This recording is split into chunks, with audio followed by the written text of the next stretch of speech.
Morning guys! Isang magandang araw mula sa siyudad ng Split. Gusto ko sana mag-split pero hindi ko kaya.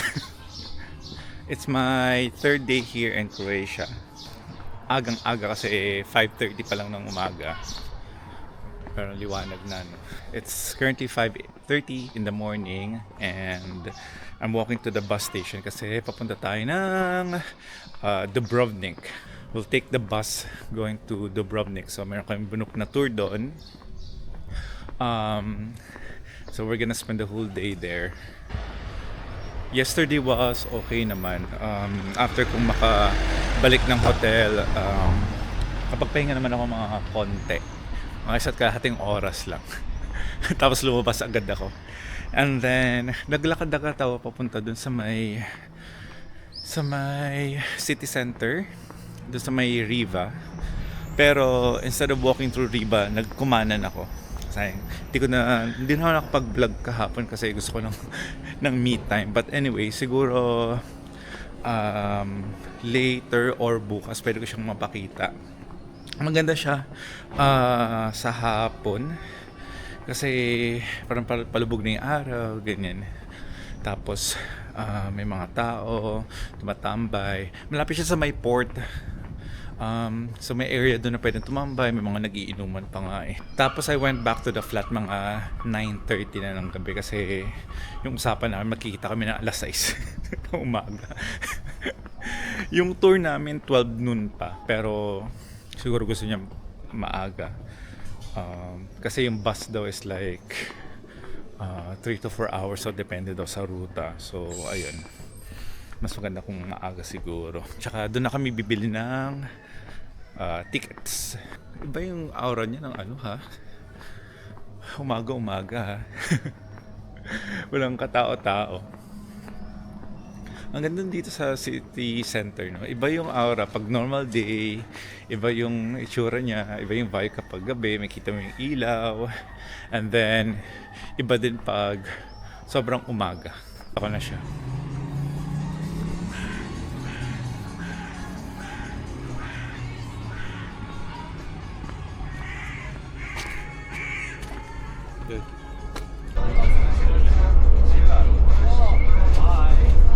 Sorry, I'm vlogging as well. It's been like ano ba? 2.5 hours. And ito yung bus, so may stopover lang saglit. And then just went out for quick coffee. And then toilet break. Ang haba ng biyahe, 4.5 hours. With the 4.5 hours with the stopover. So ano pa ba? So 2 hours pa. After 4 hours. Wanna order takeaway or you wanna go there now? Still okay?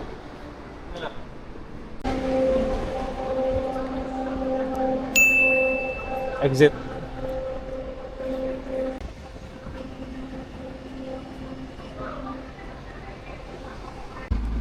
Yeah. I don't know. Like, do you need the address? No, it's okay. Okay. Okay. Just this. Come. You want to walk? Or Huh? It's a 40-minute walk. is it 40 minutes? Yeah, 40-minute walk. Well, it says on Google Maps. But Come walk halfway. hmm? Come walk halfway. Walk halfway. Okay, fine. Walk halfway. It's okay. Meeting time is 12 anyways.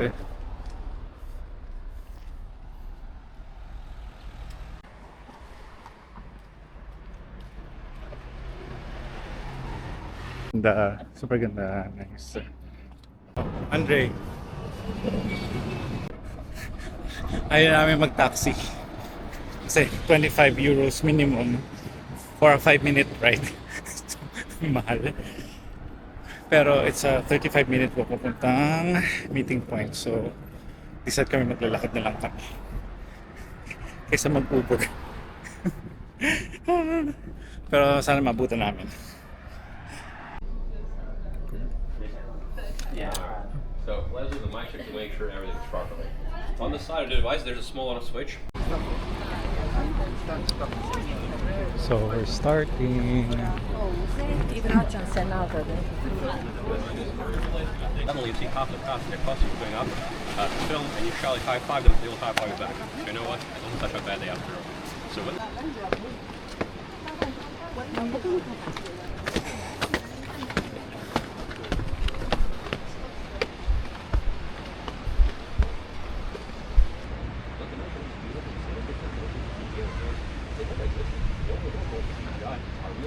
small boat had a little movies, right? So those who follow very talented great good stories and characters. And I think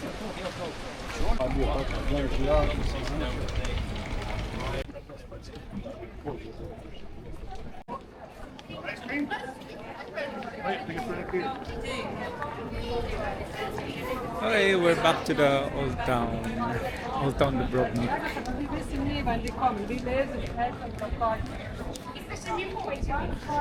So we're done with the tour, we had lunch,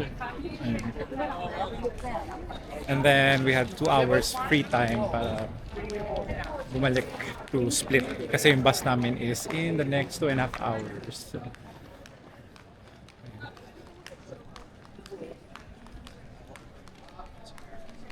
Okay. So this is the Jesuit stairs. So if you're a fan of Game of Thrones, so dito yung Walk of Shame ni Cersei sa episode 5? Episode 5. I know, season 5. So here. So dito siya naglakad. In fairness, sobrang galing nung tour guide namin kanina. Sobrang knowledgeable about Game of Thrones, yung history, yung setting, yung location and all. So may mga first-hand experience siya with the actors. Ang galing. King's Landing.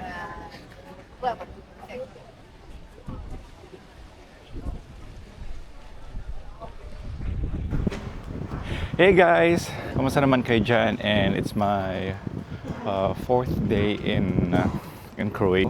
4 days na agad ako dito. Tapos uwi na ako bukas, nakakainis. But anyways, bukas pa naman ng gabi yung flight ko. Yesterday was really good. So we got to explore Dubrovnik, yung old town, yung fortress,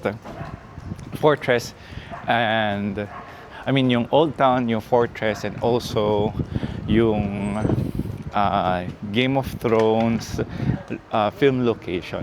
Yan. Alam mo, sobrang na-enjoy ko as a fan of Game of Thrones. Doon sa hindi pa nakakapanood, start watching it. Tapos punta kayo ng Croatia. Yan. Doon ko naman masyado nakapag shoot ng content. So I had photos pero yung videos from this camera wala masyado, but siguro very engaged lang talaga ako dun sa kasama ko si Andre, and also engaged din dun sa tour kasi sabi dun sa tour bawal mag-film. So ayun, I mean bawal mag-film habang nagsasalita siya, ganun. So I had to stop. And then so Old Town naman, ang ganda, sobrang ganda. Alam mo, sobrang thankful kasi maaraw yung araw na yun. I mean sunny yung araw na yun. Kasi if the previous day na sobrang ulan, hindi namin ma-enjoy yung tour. Ang struggle lang talaga is yung biyahe kasi papunta doon 4.5 hours na bus ride.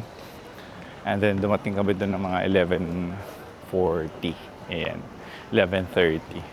Tapos naglakad lang papunta kami doon sa may meeting point ng tour. And then after the tour, pabalik naman. It took us 5 hours. Sa Scalard, 5 hours na bus ride. So nakarating kami kagabi mga 11 o'clock na. Umalis kami doon 6. Kasi may mga stopover pa, may mga bus stop pa, ay. So, but anyways, at least nakabalik na ulit dito sa Split. For today, meron na naman akong binook na tour. This time, it's just gonna be me. Dapat kasama si Andre pero hindi siya available. But it's a beach and island tour. 3 destinations. So we got Rogier, the Blue Lagoon, and also yung La Cadusa. Did I say it right? La Cadusa Beach. Ayan. So magdadagat tayo ngayon. So I got my bag. So yung mga kailangan ko and all. And I'm on my way pupunta dun sa meeting point. And this is the fit for the day. Ayan. Simple lang. Alam mo kung may chance or time ulit, babalik ako dito. Sabi ko nga kay Andre kahapon, so, babalik ako dito, spend a few days, and then punta ako ng Dubrovnik. So, yun naman yung explore ko. Kasi feeling ko sobrang bitin yung 6 hours. Sabi ko nga, hindi naman kailangan makita lahat eh. Yung buong syudad in 6 hours. So, kung ano lang yung kaya, diba? So, ano yung mga main attraction, so okay na yun. And then, balik na lang ulit. Ayun. So, if ever man, balik ako dito and then go to Dubrovnik, spend few days here, and then doon na ako manggagaling pabalik ng London. So, yun. Or explore other cities as well, like Zagreb. Hindi ko rin nakita yung city na yun. Ayan, I found it. So, ito yung meeting point. Yan. And then, dito yung speedboat at yung port nila. So, 4-2 yung binukong ticket. But since Andre is not available na, so they'll give me a refund, which is good. In cash nga lang. Hindi na pabalik sa card. So that's 60 euros.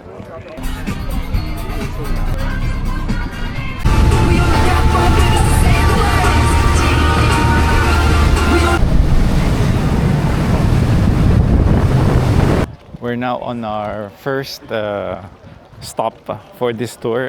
This is the island of Sholta, and this is the town of hirap ko i-pronounce, Maslinitsa. Yeah. So the town is Maslinitsa, and it's in the island of Sholta. Ayan. Pakita ko lang yung view. Ayan.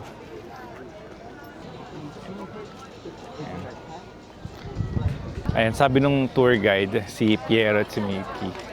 Ayan, so it was occupied before by pirates daw, and then basta ganun, for 300 years. So they gave us an hour for the tour. And then meron palang isang castle dito. Ayan, so hindi siya mukhang castle pero sabi castle daw siya. Ayan. I think I'm just gonna have a breakfast here first kasi hindi pa ako kumakain. And then, siguro mag-ikot-ikot, explore the town, yung mga narrow streets. And then, dun sa may back part ata, meron dong beach area. Ito naman yung other side. Ayan. Doon tayo galing kanina. Ayan. So, may ikot lang tayo dito. Ayan, ito yung mga houses. Ang galing. Napansin ko yung bubong nila, parang halos pare-pareho sila ng kulay at ng material.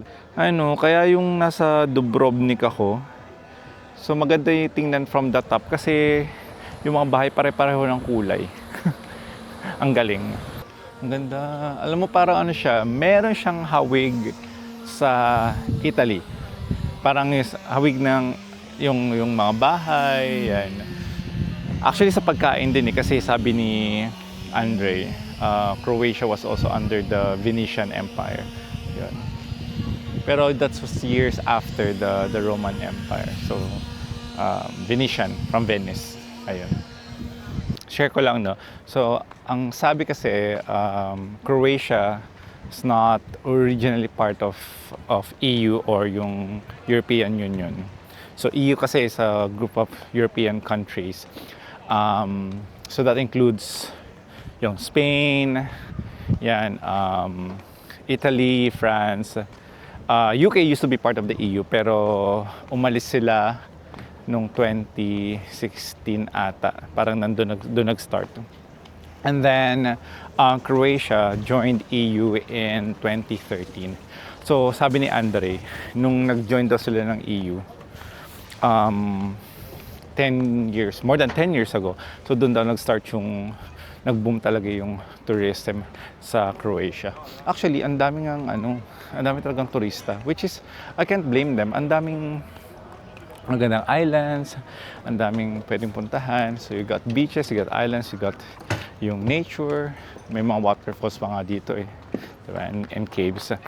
So sabi, malaki daw talaga yung natulong ng tourism in terms of helping the economy, sabi niya. And then in 2023, eventually nag-adapt sila from their original currency, which was kuna, and then they change it to euro. Ayan. So naglalakad-lakad lang tayo dito, no? And then I found this part. Oh, Bugs, ang ganda. Ayan, oh, diba? Oh, pak, ganda. I'm going now. May dumaan. Ayan. Yan natin yung water. Ang lamig. Oh my God, ang lamig. Pero ang saya. Ayan, so I got, for breakfast, I got double espresso and pistachio croissant. Ayan, double espresso. Kasi kailangan ko ng pampagising. Okay. Naglakad ako papunta dito sa may elevated point ng Maslenitsa. Oh, I pronounce it right. Ayan. Para may overlooking view ng ng coast. Okay, let's see. Ayan, nandito na tayo. Let's have a look. Oh.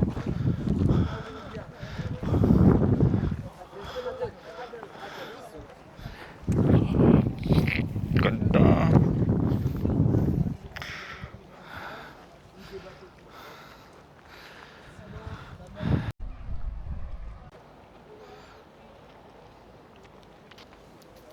Ang ganda ng view from here.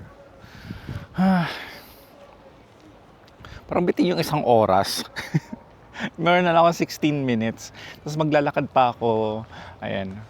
All the way there. Tapos iikot pa ako papunta doon. Tapos doon yung part na yan.